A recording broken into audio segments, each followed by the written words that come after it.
Hello friends, एक बार फिर से स्वागत है आपका इस नए वीडियो लेक्चर में। आज की इस वीडियो लेक्चर में हम लोग बात करने वाले हैं मूविंग कॉइल लाउड स्पीकर के बारे में। ठीक है, मूविंग कॉइल लाउड स्पीकर के बारे में आपको बहुत सारा नॉलेज इस वीडियो लेक्चर में मिलने वाला है, तो प्लीज़ वीडियो को लास्ट तक देखिएगा। आपको बहुत सारा नॉलेज मिलेगा कि जो मूविंग कॉइल लाउड स्पीकर होता है वो क्या होता है, कैसे काम करता है, इसका स्ट्रक्चर कैसे होता है, किस वर्किंग प्रिंसिपल पर वर्क करता है, इसकी जो कैरेक्टरिस्टिक होते हैं कौन कौन से होते हैं, इसका जो एप्लीकेशन है वो कहाँ कहाँ पे है। इन सारे टॉपिक को हम लोग बारी बारी से कवर करेंगे।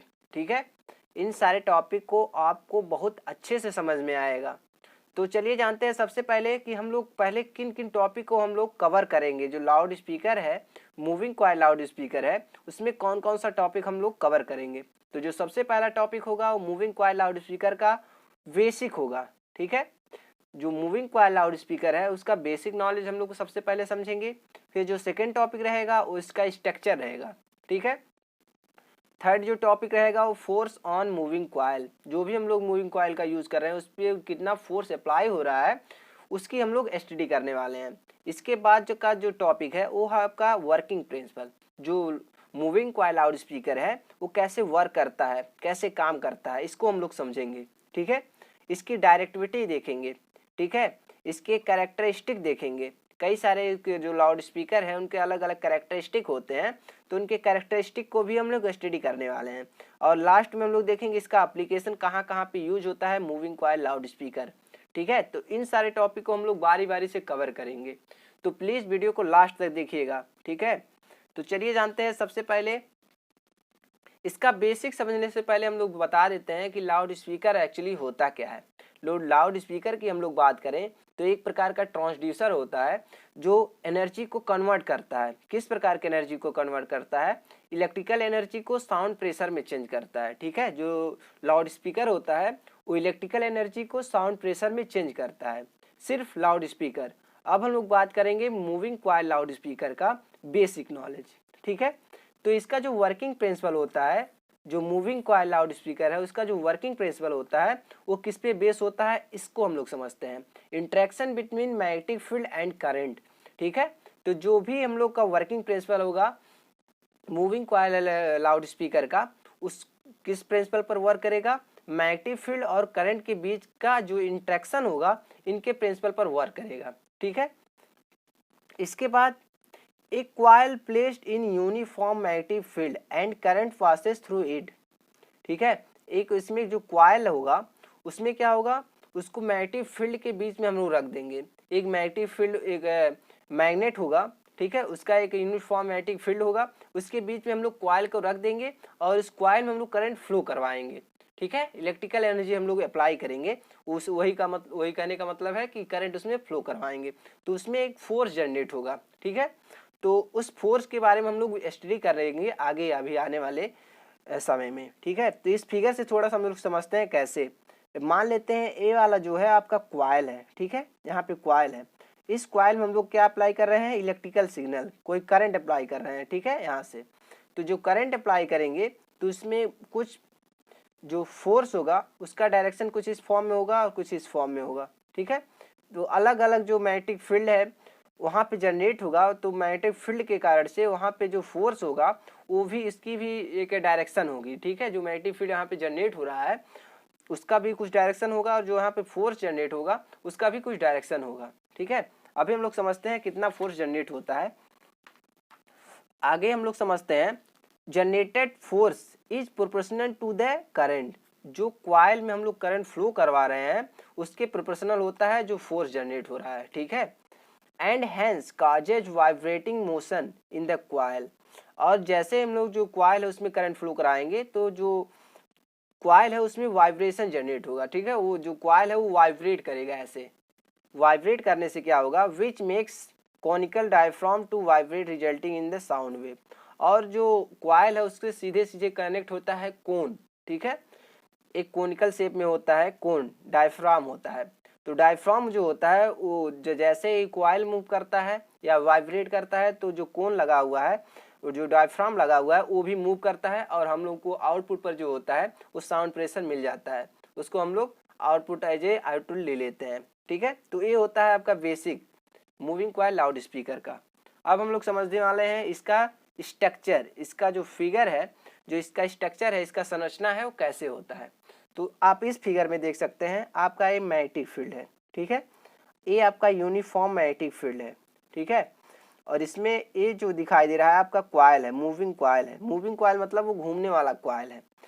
तो यहाँ से हम लोग दे रहे हैं इसको इलेक्ट्रिकल सिग्नल। इलेक्ट्रिकल सिग्नल कहने का मतलब है कि बाहर से हम लोग सप्लाई दे रहे हैं इसको, और यहाँ से अटैच है आपका कोन, ठीक है। जो कोन लगा हुआ है उसी को हम लोग बोलते हैं एज ए डायफ्राम यूज करेंगे। जो कोन रहेगा उसको हम लोग एज ए डायफ्राम यूज करेंगे, ठीक है। उसके बाद यहाँ से इसको सपोर्ट्स दिया गया है, यहाँ से स्प्रिंग है, जो कोन सस्पेंशन है, यहाँ से इसको कनेक्ट किया गया है इस शेप में। तो इसका वर्किंग कैसे होता है सिंपल इस फिगर से समझते हैं, और अभी आने वाले समय में भी हम लोग समझेंगे अच्छे से इसका वर्किंग कैसे होता है। तो इस फिगर से हम लोग समझते हैं क्या होता है। यहाँ पे देख सकते हैं आपका साउथ पोल है, ये भी आपका साउथ पोल है, ये आपका नॉर्थ पोल है, ठीक है, मैग्नेटिक फील्ड है। यहाँ पे क्या होता है कि जैसे हम लोग जो कॉइल है उसमें करंट फ्लो करवाते हैं, इलेक्ट्रिकल सिग्नल देते हैं, मतलब करंट फ्लो करवाते हैं। तो जो मैग्नेट है, जो परमानेंट मैग्नेट है, उसमें भी उसका भी कुछ मैग्नेटिक फील्ड होगा, और जो हम लोग कॉइल में करंट फ्लो करा रहे हैं उसका भी कुछ मैग्नेटिक फील्ड होगा। तो इसके कारण से जो दोनों का मैग्नेटिक फील्ड होगा उसमें उसके कारण से दोनों में ईएमएफ जनरेट होगा। दोनों जब ईएमएफ जनरेट होगा तो एक दूसरे को इंटरेक्ट करेंगे, ठीक है। तो यहाँ पे जो सीधे सीधे कनेक्ट होता है जो कॉइल है, इसका मैग्नेटिक फील्ड होगा, इसका अपना मैग्नेटिक फील्ड होगा। तो इसके कारण से जो कॉइल है वो थोड़ा सा वाइब्रेट करता है, मूव करता है। तो यहाँ पे जो सीधे सीधे कनेक्ट है आपका कोन, ठीक है, कोन कनेक्ट है सीधे सीधे इससे कॉइल से। तो जो कॉइल मूव करेगा या वाइब्रेट करेगा तो इसका जो कोन है वो भी वाइब्रेट करेगा, और हम लोग को यहाँ पे आउटपुट मिल जाएगा क्या, साउंड प्रेशर। सिर्फ सिंपल वर्किंग होता है। इसमें करंट फ्लो कराएंगे तो जो मूविंग कॉइल है उसमें मूव होगा मैग्नेटिक फील्ड के कारण से, और इसके कोन अटैच है सीधे सीधे, इस कारण से कोन भी मूव होगा या वाइब्रेट होगा। तो यहाँ से जो आउटपुट होगा हम लोग को sound pressure as a sound pressure output पे मिल जाएगा।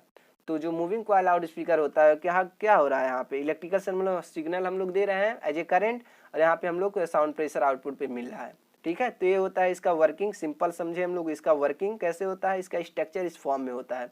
ये जो शेप में दिखाई दे रहा है इस शेप में, इसको परमानेंट मैग्नेट बोलते हैं। इसमें दो पोल है, देखिए साउथ है, नॉर्थ है आपका, ठीक है। अब इसके बाद हम लोग समझने वाले हैं जो फोर्स अप्लाई हो रहा है, जो मूविंग कॉइल है उस पर कुछ फोर्स जनरेट हो रहा है, वो कितना फोर्स जनरेट हो रहा है, ठीक है।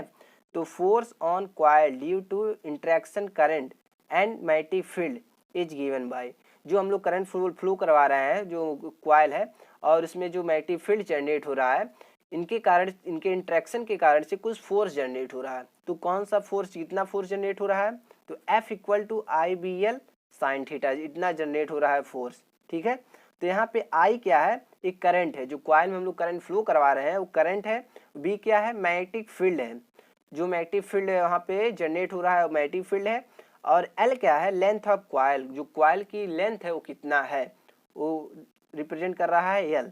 और साइन थीटा क्या है, angle between coil and field, जो कॉइल है उसका जो मैग्नेटिक फील्ड है उसके बीच का कितना एंगल है, इसको रिप्रेजेंट कर रहा है जो थीटा है, ठीक है यहाँ पे। तो force is maximum for 90 degree angle. जब यहाँ पे थीटा का वैल्यू 90 हो जाता है तो यहाँ पे मैक्सिमम फोर्स अप्लाई होगा। तो F इक्वल टू, जब साइन 90 हो जाएगा तो साइन 90 का मान कितना होता है, 1 होता है। तो F इक्वल टू हो जाएगा IBL, ठीक है। तो इतना हो जाएगा आपका फील्ड, मैक्सिमम हो जाएगा।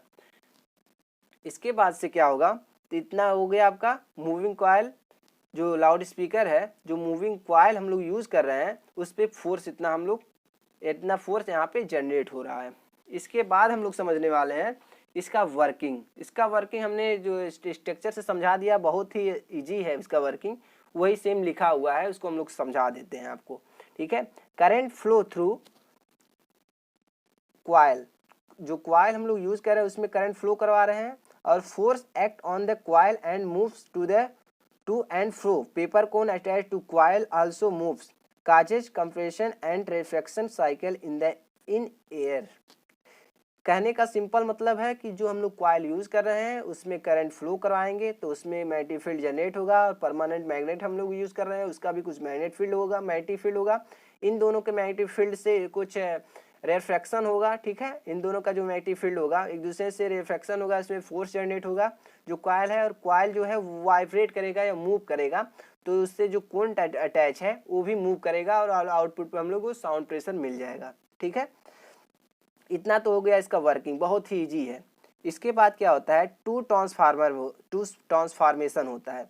इसको समझने की ज़रूरत नहीं है, थोड़ा सा बस समझ लेते हैं क्या होता है। टू ट्रांसफार्मेशन होता है। एक आपका होता है इलेक्ट्रो मैकेनिकल, दूसरा होता है मैकेनिको एकॉस्टिकल। इसमें क्या होता है, एक फिगर बस इतना बनाना है आपको, ज़्यादा इसमें कुछ लिखना नहीं है। यहाँ से हम लोग अप्लाई करेंगे, ठीक है। तो यहाँ पे एक रेजिस्टेंस, यहाँ पे एक इंडक्टर, इस तरह से बिहेव करेगा आपका इलेक्ट्रिकल सेगमेंट, ठीक है। आपका जो मैकेनिकल सेगमेंट में होगा उसमें आपका रेजिस्टेंस, इंडक्टेंस और कैपेसिटेंस, इन दोनों का बिहेव करेगा सीरीज में, ठीक है। यहाँ पे आपका कॉइल रहेगा, इस तरह से ट्रांसफार्मर की तरह वर्क करेगा।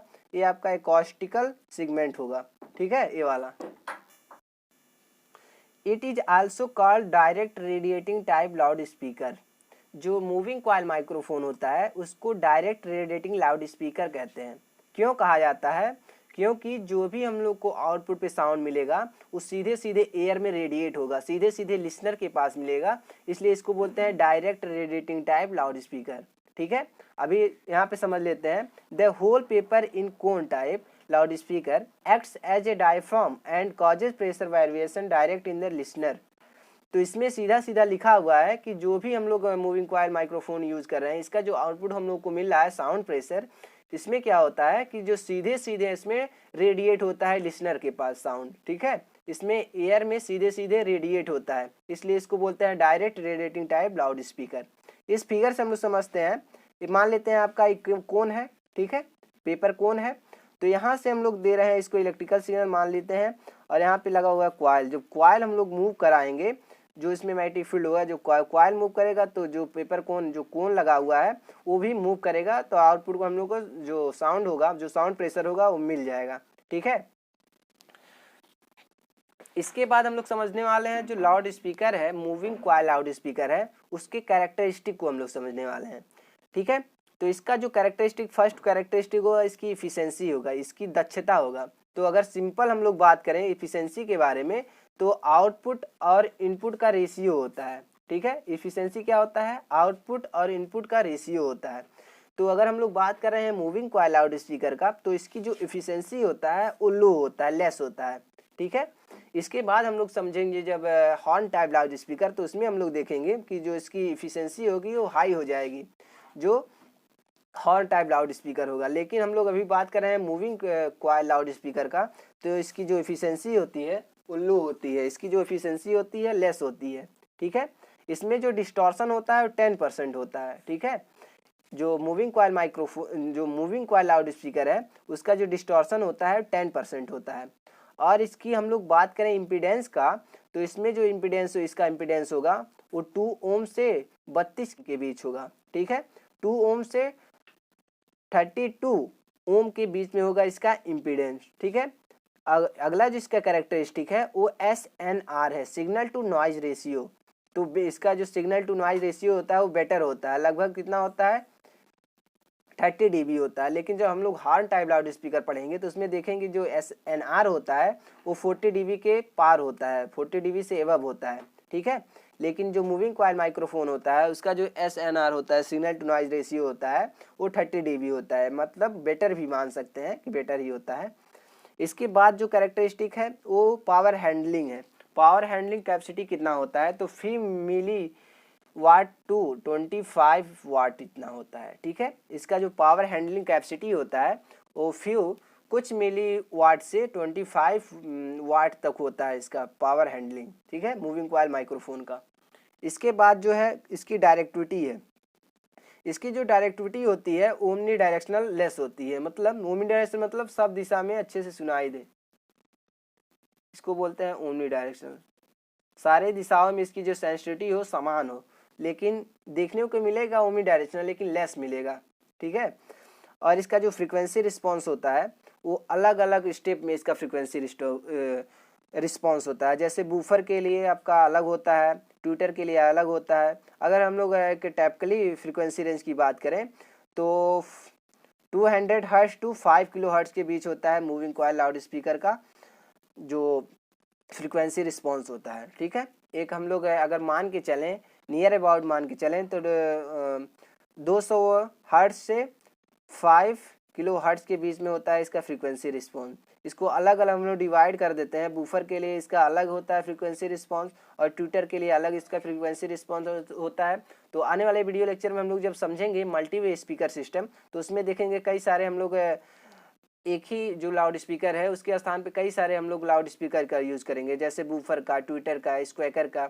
इन सब का अलग अलग फ्रीक्वेंसी रेंज प्रोवाइड कर देंगे, अलग अलग फ्रीक्वेंसी रेंज इन लोगों को प्रोवाइड कर देंगे और अपना काम करेंगे अच्छे से। ठीक है, तो इसका जो फ्रीक्वेंसी रिस्पॉन्स होता है कुछ इतना होता है।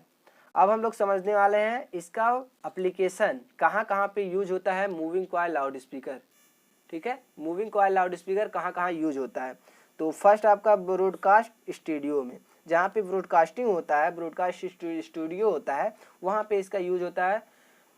ठीक है, इसके बाद क्या होता है, suitable for public address system, PA system जिसको इन शॉर्ट बोलते हैं, पब्लिक एड्रेस सिस्टम।